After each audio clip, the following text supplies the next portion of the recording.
Well, that did not take very long whatsoever.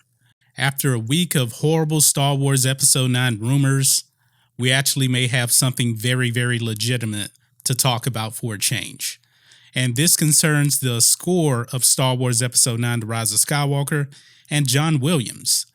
There is a leak now, pretty much coming from his own brother, who is a musician as well. Actually, I didn't know that John Williams had a brother, to be honest with you. But he kind of leaked some information about this movie, and it mainly concerns the runtime. So, guys, if you were actually expecting an Avengers Endgame type of length for this movie, doesn't look like you're really going to get that. To tell you the truth, it actually looks like this movie is going to be shorter than The Last Jedi, which was the longest Star Wars movie. But that may be kind of concerning in a way. That kind of tells me that J.J. Abrams really isn't undoing hardly anything from The Last Jedi. Now, the leaked runtime of this movie is 135 minutes. So that's what John Williams is going to have to work with on The Rise of Skywalker. But not only is it that leak right there, but it's also going to be leaked some additional new characters maybe showing up. Well, not necessarily new characters, but classic characters that we know and that we love. But let's kind of jump into what Don Williams had to say. He said this: John started up on another Star Wars. We started on it last week. He's got 135 minutes worth of music to write, so that kind of tells us how long the film is. It is top to bottom music.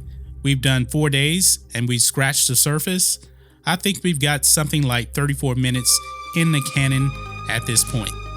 Okay, so there you have it right there, 135 minutes, which is about 2 hours and 15 minutes worth of movie.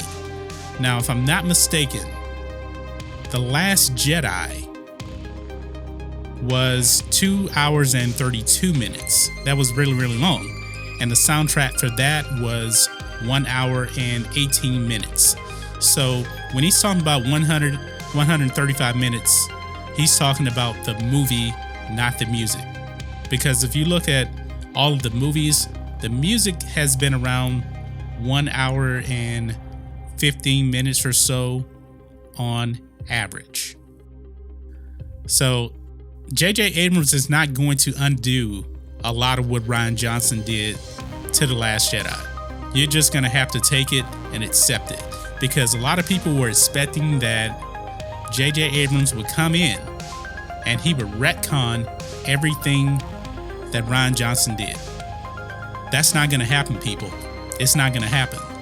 And some people were thinking that, hey, maybe this movie needs to be broken into two. One, to undo everything that Rian Johnson did, and two, to actually for J.J. Abrams to tell his story on Episode 9. Not going to happen, people.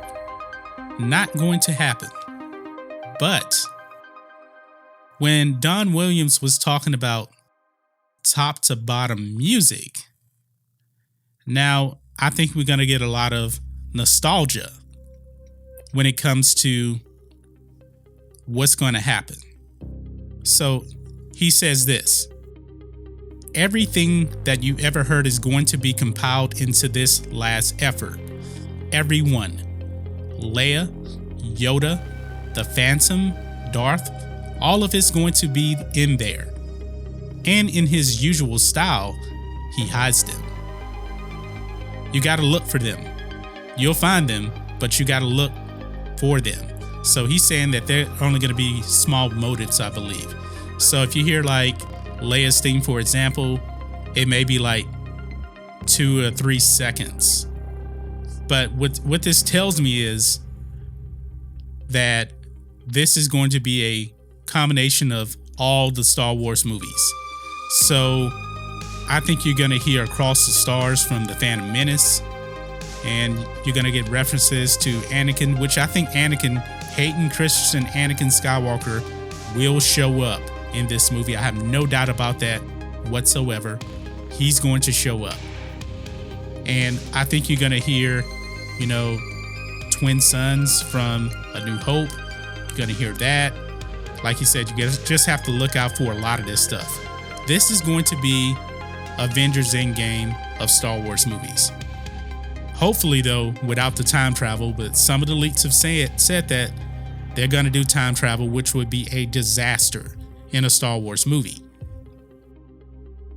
But if you thought that The Force Awakens had a lot of nostalgia, I think it's going to be times 10 on this movie, because I think you're going to have a lot of people coming back.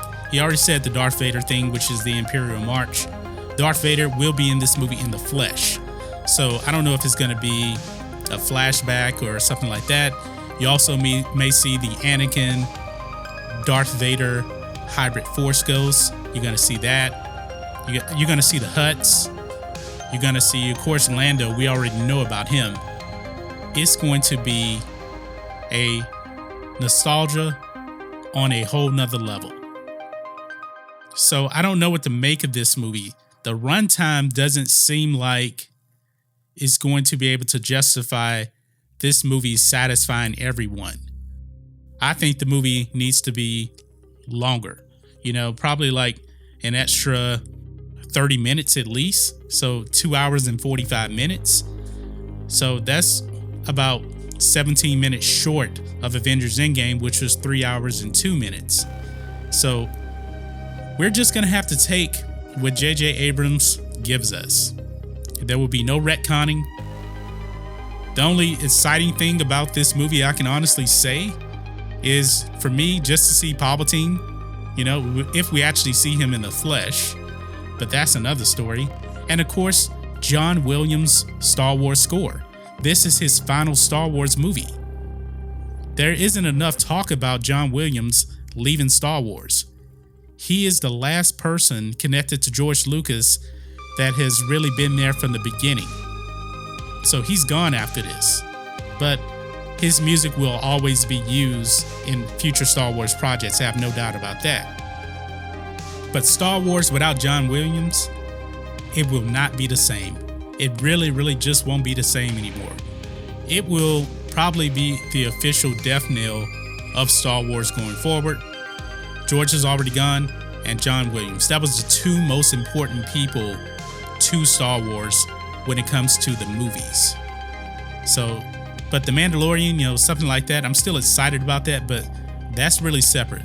The heart and soul of Star Wars has always been the movies, the theatrical releases. And I could get up for a John Williams film score any day of the week. The man is the greatest film composer of all time. But that's just what it is, guys. Looks like we're getting about a 2 hour and 15 minute Star Wars Episode 9, The Rise of Skywalker. So not a lot of time to retcon. J.J. Abrams is just going to continue telling this story and just kind of go from there. But guys, let me know what you think about all this in the comments. If you're new here to the channel, please hit subscribe to catch future videos from me, and we will catch you on the next video. John Matrixx, out.